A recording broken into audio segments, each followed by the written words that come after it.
Tantor Audio, a division of Recorded Books, presents Framed. Why Michael Skakel Spent Over a Decade in Prison for a Murder He Didn't Commit. By Robert F. Kennedy, Jr. Narrated by Peter Berkrot. All men make mistakes, but the good man yields when he knows his course is wrong and repairs the evil. The only sin is pride. Sophocles, Antigone. Timeline. October 31st, 1975. Sheila McGuire discovers the body of her neighbor, Martha Moxley. November 1st, 1975. Dr. Elliot Gross performs Martha Moxley's autopsy and determines that her injuries were inflicted with a golf club. November 2nd, 1975. Greenwich police remove from the Skakel home a set of Tony Penna golf clubs that appear to match the club used to murder Martha Moxley. Rocky Skakel signs consent to search premises without search warrant, granting police free rein to search his house and remove any merchandise, materials, or other property. November 9th, 1975. Tommy Skakel passes a polygraph test. December 9th, 1975.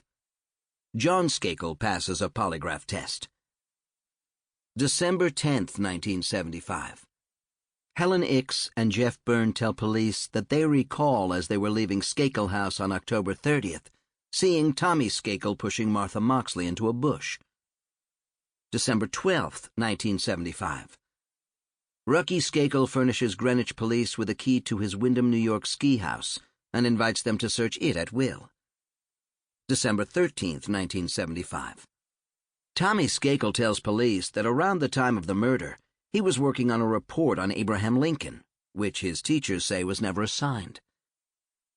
January 16th, 1976.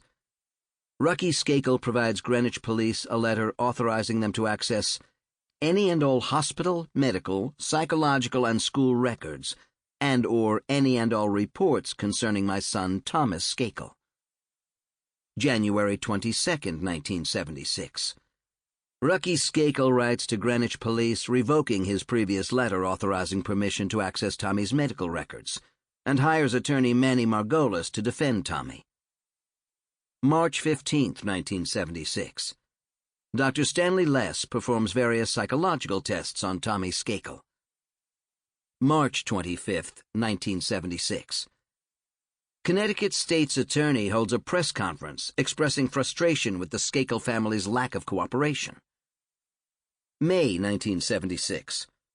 Greenwich police present State's Attorney Donald Brown with an arrest warrant for Tommy Skakel. Brown refuses to sign it. Undetermined 1976. Tony Bryant confides in Esme Dick that the Skakels were not responsible for the crime, and that he was in Belhaven the night of the murder. October 18th, 1976. Kenny Littleton fails a polygraph. May 1977. Kenny Littleton is given 5 to 7 years suspended sentence for burglary charges in Nantucket, Massachusetts. March 5th, 1978.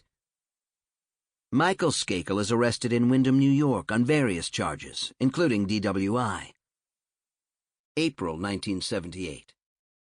Michael Skakel is transported to the Elon School in Poland, Maine. November 15th, 1978 to December 12th, 1978. Michael Skakel escapes from the Elon School on 3 separate occasions, is apprehended and returned. May 1980. Michael Skakel graduates from the Elon School. December 27th, 1980. Jeff Byrne dies at 16, reportedly of a drug overdose. October 25th, 1982. Michael Skakel enters an Alcoholics Anonymous meeting in Greenwich, never to take a drink or drug again. May 1983. Greenwich police turn over more than 400 pages of the Martha Moxley case file to Greenwich Time reporter Len Levitt. November 21st, 1988. David Moxley dies of a heart attack at age 57. June 2nd, 1991. Greenwich Time finally publishes Len Levitt's story under the headline, "Moxley Murder Case Still Haunts Greenwich," after holding it 8 years. June 1991. Andrea Shakespeare Renna tells investigators that she was under the assumption that Michael Skakel did not go to Sursum Corda with his brothers on October 30th, 1975. August 9th, 1991. State investigator Jack Solomon and Greenwich detective Frank Garr announce at a press conference that the Moxley case will be reinvestigated, and the Moxley family raises reward money to $50,000. Fall 1991. Rucky Skakel's attorney Thomas Sheridan engages Sutton Associates to reinvestigate the Martha Moxley murder. December 1991. During William Kennedy Smith's rape trial, Dominic Dunn and Hardcopy erroneously report that William Kennedy Smith had been with the Skakels on the night of Martha Moxley's murder. December 1992. Kenny Littleton flunks a polygraph administered by polygrapher Robert Brissentine and is examined by psychologist Kathy Morrell, who reports that his behavior would suggest involvement or guilt. April 13th, 1993. Crown publishes Dominic Dunn's novel, A Season in Purgatory, and Dunn states during interviews that Tommy Skakel is Martha Moxley's likely killer. September 30th, 1994. Frank Garr retires from the Greenwich Police to work full-time on the Martha Moxley murder for the state's attorney's office, replacing Jack Solomon. Spring 1995. Rucky Skakel discontinues Sutton Associates' investigation at the urging of Manny Margolis. July 1995. An unknown source provides Len Levitt with Sutton Associates' purposely prejudicial analyses of Michael and Tommy Skakel. November 26, 1995. Len Levitt publishes a story in Newsday in which he reports that Tommy Skakel changed his story about the night of the murder to Sutton Associates investigators. February 15, 1996. Frank Garr appears on NBC's Unsolved Mysteries, seeking leads on the Martha Moxley case. June 1996. People magazine reports that the Moxley family has raised reward money to $100,000. Fall 1996. Sutton Associates writer Jamie Bryan turns over copies of Sutton's reports to Vanity Fair's Dominic Dunn. October 3rd, 1996. Mark Furman pleads no contest to perjury for lying under oath during the O.J. Simpson trial about his use of the word nigger, and is sentenced to 3 years of probation and a lifetime bar from serving as a police officer in California. December 6, 1996. Frank Garr interviews Michael's fellow Elon resident, John Higgins, for the first time. Winter, 1997. Dominic Dunn provides copies of Sutton Associates' reports to Frank Garr. Summer 1997. Frustrated by Frank Garr's inaction, Dominic Dunn turns over Sutton Associates' reports to Mark Furman. November 20th, 1997. Sissy Ix tells Frank Garr that Rucky once confided in her that Michael had told him that he didn't know if he might have killed Martha Moxley during a blackout. February 1998. William Morrow publishes Mark Furman's Murder in Greenwich, which names Michael Skakel as Martha Moxley's likely killer. Spring 1998. Leonard Levitt and Frank Garr agree that they will collaborate on a book about the Moxley case, despite the fact that the investigation is ongoing. April 1998. Connecticut State's Attorney Donald Brown abruptly retires, replaced by Jonathan Benedict. May 1998. Jonathan Benedict applies for and is granted a rarely used one-member grand jury to indict Michael. June 1998. Superior Court Judge George Thim starts an 18-month, one-member grand jury review of information gathered by Frank Garr in the state's attorney's office. June 7, 1998. Frank Garr receives a call from Rochester NBC affiliate reporting that Greg Coleman called the station saying he heard a confession from Michael Skakel while at Elon. Summer 1998. Coleman family attorney John Regan Jr. tells state's attorney's office that Greg Coleman should not be trusted as a witness. January 20th, 1999. Frank Garr illegally seizes a book proposal, tapes, and various personal items belonging to Michael Skakel from the Cambridge, Mass. Home of writer Richard Hoffman. January 19, 2000. Michael Skakel surrenders to Greenwich police after prosecutors announce that a warrant for his arrest has been issued. He is released on $50,000 bail. June 20th, 2000. Michael Skakel, as well as prosecution and defense witnesses, appear for a 3-day probable cause hearing to determine if Michael can be tried as an adult. January 29, 2001. Elon founder Joe Ritchie dies of cancer at 54. January 31, 2001. Juvenile Court Judge Maureen Dennis rules that Michael Skakel will be tried as an adult. August 7, 2001. Prosecution witness Greg Coleman dies from a dose of bad heroin at age 39. December 2001. Tony Bryant tells Crawford Mills that he was in Belhaven the night of the murder and believes that Adolph Hasbrook and Burton Tinsley likely committed the crime. January 2002. Crawford Mills speaks with Mickey Sherman, who fails to follow up on Tony Bryant's allegations. Spring 2002. Crawford Mills sends several letters and faxes to Dorothy Moxley and Jonathan Benedict, outlining the allegations, but receives no response. May 7, 2002. Testimony begins in State of Connecticut v. Michael Skakel. June 2, 2002. Michael Skakel is found guilty of first-degree murder. August 28, 2002. Michael Skakel is sentenced to a term of 20 years to life in prison. January 2, 2003. Rucky Skakel dies at 79 of frontal lobe dementia. January 2003.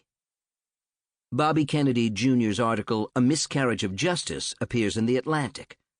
Shortly after publication, Crawford Mills reaches out. August 24, 2003. Investigator Vito Colucci videotapes an interview with Tony Bryant in the Wyndham Hotel in Coconut Grove, Florida. October 12, 2004. Regan Books publishes Len Levitt's Conviction, Solving the Moxley Murder. March 2005. Dominic Dunn settles the $11 million defamation lawsuit brought against him by former Congressman Gary Condit. August 25, 2005. Hubie Santos and Hope Seeley file a petition for a new trial based on the revelations of Tony Bryant. September 1, 2006. Tony Bryant invokes his Fifth Amendment right against self-incrimination when questioned by Skakel attorneys in Miami. October 25, 2007. Superior Court Judge Edward Karazin rejects Michael Skakel's appeal. February 23, 2008. Tom Sheridan dies at 83 of emphysema. October 6, 2008. Crawford Mills commits suicide at 47. August 26, 2009. Dominic Dunn dies at 83 of bladder cancer. April 12, 2010. Connecticut State Supreme Court upholds 2007 decision to deny Michael Skakel appeal for new trial in a 4-1 decision. June 30, 2010. Mickey Sherman pleads guilty in federal court to willfully failing to pay taxes for 2001 and 2002. Prior to his plea, he pays about $400,000 of the $420,710 he owes in taxes, interest, and penalties owed for those years. February 8, 2011. Peter Zaluka dies at 51 of an apparent overdose from a combination of vodka, hydrocodone, and cocaine. March 15, 2011. Mickey Sherman turns himself into federal prison in Otisville, New York for a 1-year, 1-day prison sentence for tax evasion. August 17, 2011. Manny Margolis dies at 85 of non-Hodgkin's lymphoma. October 24, 2012. Connecticut Department of Correction denies Michael Skakel's request for parole. January 2013. Prosecution witness John Higgins dies in his sleep. October 23, 2013. Judge Thomas Bishop grants Michael Skakel a new trial based on his habeas corpus appeal, stating that Mickey Sherman's defense was constitutionally deficient and so lacking that the state procured a judgment of conviction that lacks reliability. November 21, 2013. Michael Skakel is released from prison after posting $1.2 million bail. October 31, 2014. Michael Skakel settles his 2013 slander lawsuit against HLN host Nancy Grace and Time Warner, Inc. The company releases a statement apologizing for erroneously reporting that Michael Skakel's DNA was found at the Martha Moxley crime scene. February 24, 2016. Prosecutor Susan Gill presents oral arguments to the Connecticut Supreme Court that Michael Skakel should not receive a new trial. Defense lawyer Hubie Santos argues that the weight of the evidence is that Tommy Skakel killed Martha Moxley. February 25, 2016 to the present. Michael Skakel awaits the Supreme Court's decision about his fate. Introduction. The media is the most powerful entity on earth. They have the power to make the innocent guilty and make the guilty innocent, and that's power, because they control the minds of the masses. Malcolm X. On October 30, 1975, someone killed 15-year-old Martha Moxley outside her home in the swanky Belhaven section of Greenwich, Connecticut. Martha was friend and next-door neighbor to my cousin, Michael Skakel, who celebrated his 15th birthday 5 weeks earlier. At the time of Martha's murder, Michael was 11 miles away with 5 eyewitnesses. Prior to 1998, no police agency had ever considered Michael a suspect in Martha's murder. 27 years after Martha's death, the state of Connecticut spent some $25 million to convict Michael Skakel of murdering Martha. At Michael's criminal trial, the state offered no physical or forensic evidence, no fingerprints or DNA, no eyewitness testimony linking Michael to the murder. Indeed, bungling police investigators had lost many items of physical evidence that might have exculpated Michael, including a bloodied section of the golf club used as a murder weapon, vaginal and anal swabs and slides from the victim made by the Connecticut medical examiner, blood-stained size 13 kids' sneakers, the bloody pants of a large adult male, shown by police to witnesses following the crime, several hairs removed from Martha's body, and beer cans taken from the crime scene. With no evidence linking Michael to the killing, the state tried him based on the perjured testimony of 3 confession witnesses suborned by a crooked and malevolent cop obsessed with winning his career case. Despite Michael's ironclad alibi and the state's obvious evidentiary defects, a Connecticut court nevertheless convicted him of Martha's murder in 2002 after a 6-week jury trial. The trial court judge, John F. Kavanowski, Jr., sentenced Michael to a term of 20 years to life in prison. Because of the dearth of evidence against him and his airtight alibi, a number of people had to commit selfish, malicious, or illegal acts in order to convict Michael, who found himself in a confluence where the pooled ambitions of several unscrupulous men and women intersected to sweep him away. Among these scoundrels were a craven family bursar and lawyer, Tom Sheridan, who leaked selective lies to incriminate Michael, a boy whose legal troubles represented to Sheridan a permanent gravy train. Dominic Nick Dunn, a nationally published gossip columnist who minted his long campaign against the Skakel family into lucrative books, TV shows, and the celebrity he craved. Mark Furman, the disgraced LA policeman, convicted perjurer and racist, who wrote a shoddy and inaccurate account of the Moxley murder, pointing the finger at Michael in an effort to rehabilitate his own damaged reputation.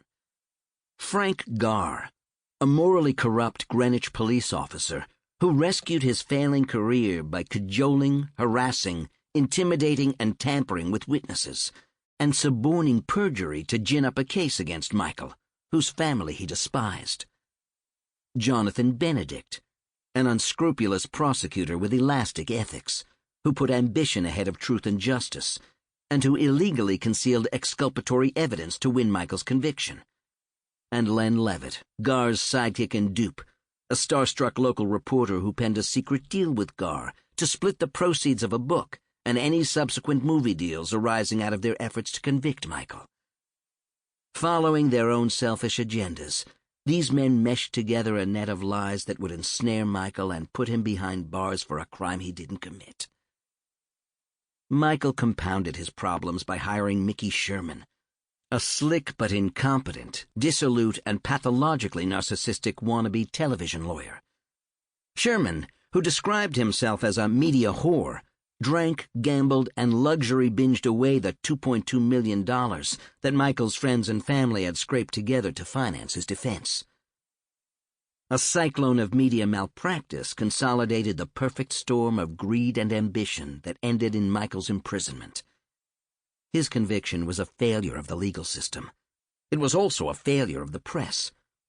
The prevailing news story, crafted by Dunn, Furman, and a conniving prosecutor, of the spoiled rich Kennedy cousin using political power and connections to get away with murder, was flypaper to the national media that parlayed the narrative into a cottage industry. In a classic and corrupt loop, the media vultures hungry for ratings egged on Connecticut prosecutors to file scurrilous murder charges against Michael. The 18 satellite trucks and almost 55 reporters attending Michael's trial signified a journalistic obsession with the case that was 10 miles wide and an inch deep. With 401 reporters certified to cover the case, only one, Leslie Stahl, bothered to look beneath the flimsy veneer at the myriad facts undermining the prosecutor's frail parable. A new breed of TV lawyers, led by CNN's Jeffrey Toobin and HLN's Nancy Grace and Beth Karras, stoked the pitchfork brigade and officiated over Michael's press lynching. The media lemming stampede was evidence of a broken system that sacrificed Michael on the altar of ratings and revenue, and compounded the tragedy of Martha Moxley's death with the conviction of an innocent man. Sympathy for Mrs. Dorothy Moxley, Martha's mother, and the narrative of the Kennedy kid who got away with murder were ferociously embraced by press, police, and prosecutor. It swayed Connecticut's judicial system, which obligingly dismantled the imposing legal barriers to wrongfully jail Michael for his implausible role in a 27-year-old crime. The courts, which are meant to safeguard individual rights against the volatile tides of public passions, instead capitulated to the mob. The judicial system shamefully bent its own rules and overturned long-standing black-letter precedent regarding its ironclad 5-year statute of limitations on non-capital murder in the state of Connecticut. I am going to show that Michael Skakel did not and could not have killed Martha Moxley, how and why he got framed for the crime, who did the framing, and how they accomplished it.